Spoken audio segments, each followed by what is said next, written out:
captain of the side, scored my first goal, and I trained with the first team. So I know my granddad would be buzzing with that, because he would be so proud, and I know I'm proud it makes my whole family. And I just want to keep on doing that, to be honest, because I don't think there's no better feeling than making your family feel like that.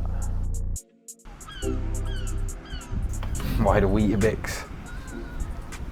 I had it one time at the start of this season before, just get the milk, before a game.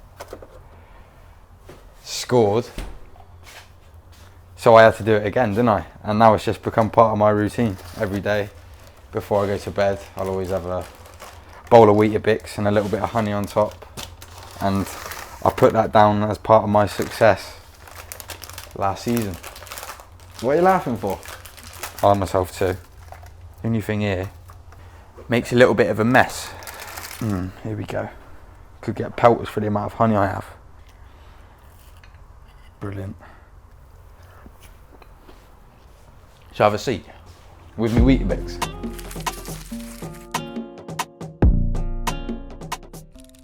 That was the month.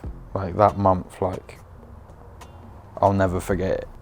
I started my first load of championship games since I made my debut, pretty much. Scored 4 or 5 in that month. Scored in the 7-side derby on Sky. Got man of the match. Got young player of the month. Like it literally all happened, and I was like in a state of like, I'm so happy. Because I've always been at Bristol City, but when you go through the age groups and when you go into a first team environment, it's completely different. And it takes time to settle into that, and I think at Bristol City we've got a really good group. It's a real family. And for me now, Andy King, literally like an older brother. Well, I'm not just saying that, he's literally like an older brother. I could go to him about anything. I feel like what clicked, I got on with everyone. I was enjoying playing football, and it's just like that level of friendship that you have on and off the pitch, I think really does help on the pitch as well. And then that just led to that getting better and better and better. And then I just couldn't wait for the next game. The next game, I just wanted to keep playing football. Scorer Tommy Conway down. This does not look good. Swansea got out, and I took off to sprint back to help the team. And then I literally just felt it go, and I was like, oh, I've pulled my hammy there. Come off, went straight for a scan, and then I was literally sat here when I got the phone call. And he was like, yeah, you're probably looking at 12 weeks out. And after the start that I had, I was really upset, to be honest, because I just had it like took away from me like that. Because before it is like a dream. But then that injury set, and it's like, wow, like people take for granted what they have until it's gone. And when I come back, it made me appreciate it a lot more. And I do think it helped me performance-wise, because it's like, you're thinking like, you could be out of the team next week. So why aren't you going to make the most of this chance you've got today? And it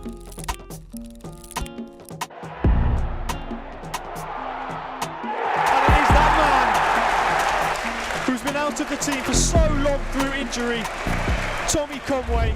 The first game I was fit and available for, the gaffer started me and scored. That's probably up there with the best feeling, one of the best feelings I've had, especially because it was at the end where my mum and dad sit, now my sisters were there. 3 sisters kick you into play when you need it, especially being the youngest as well, which was obviously good for me growing up. When I look back on it now, I learned a lot from them, like as a person, and like dealing with life, because they're all older than me and they'd always look out for me. And it was the game where one of my sisters was over from Australia. She had never seen me play a professional game and managed to score for her as well. So yeah, that was one of the best feelings I've had on the football pitch, was getting back there and scoring, because it was almost like relief. And the feeling of like, I've dreamt about this for 12 weeks since I've been injured, getting my first goal back. And yeah, I think you can see from the photos. Remember them? I was so happy. So obviously I come back at the start of April, scored 1 against Reading, first game back. After that, Rotherham, home. And then me and Naki were joint on 11 and we played Burnley. Here's Tommy Conway, can he finish? You bet he can. Do you know what? I'd scored. I'd gone off and celebrated, and when I was walking back, I was thinking, I'm on 12 now. I'm on 12 and Naki's on 11. On the walk back, I was thinking, I could win the Golden Boot here. So I was buzzing, I'm not gonna lie. That just topped it off for me that season. Because if someone told me I was getting the Golden Boot at the start of this time last year, I would have said, like, you're crazy. It sits nicely at home on my dad's, in my dad's little man cave, along with a couple of my shirts. So he enjoys that one as well, so you couldn't have wrote it any better. I don't know if I should be honest about this. I was on holiday with my mates. It was a little bit fragile. Woke up, my phone was buzzing. Scott Gemmell. I was like, he's the under-21s manager. Hello? No, I said to the boys, I said, nah. I was like, hello? Like I'd been up for 4 hours. And he was like, hi Tommy. He's like, Steve Clarke wants you to go and train with the first team. And like, it wasn't on speaker, but like the room was quiet. Like all the boys could hear it. All the boys were like, nah. And I was like, yeah, that's fine. Like I can get there, I can make it, like that's fine. Got off the phone and the lads were just like, nah. Then like listing off all the players that you're gonna train with. It was surreal, because I was at like secondary school, like watching these players. It's like 4 years ago. And now I'm training with them. It was like hard to get my head round, but yeah, just embraced it and loved every minute of it. Tried to learn as much as I could off of those players, because ultimately they're playing in what I think is the best league in the world, in the Premier League, and that's where I want to get to one day. So yeah, I just took it in my stride and enjoyed every minute. And then went from there straight to Spain again with the 21s. We had a game against Norway on a Thursday, and we had a meet in the morning, and they named the side, and literally they put the slide up, and I just saw a C next to my name, and I was like, I'm skipper. When I was stood there, like I actually thought, like, bloody hell, like this is mad.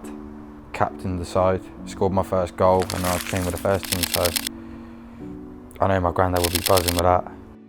My granddad's obviously from Scotland, born and bred. He picked me up from school, take me to training sometimes. He'd always be there on a Sunday watching me play as a young kid as well, so he played a big part, so I'd like to think I'm repaying that to him now, because he would be so proud, and I know how proud it makes my whole family, because some of them are all up in Scotland still as well, so I know how important it means to them as well. And I just want to keep on doing that, to be honest, because I don't think there's no better feeling than making your family feel like that. Tell you what we do have a good coffee club. A good coffee club after training. A good turnout, normally about 6-7 of us go. Have a nice chat for an hour and a half, have a nice little coffee. Come back here. Me and Alex do like a little series on here. Me and him have watched Prison Break about 4 times, but we do keep watching it as well. We're still watching it now. I'm just seeing a magpie there, I'm gonna have to salute, because that's another one of my superstitions. I cannot wait for the season to start. It's gonna be another exciting one. And I feel good, and I feel like I'm in a good place, and try and have a really good season and get in that Euro squad. I know what I need to do to get there, and it's on me to do that, so I'm going to do all I can to get the call up and be on a plane to Germany. So yeah, that's fully in my mind. Hopefully I won't be hungover for that call.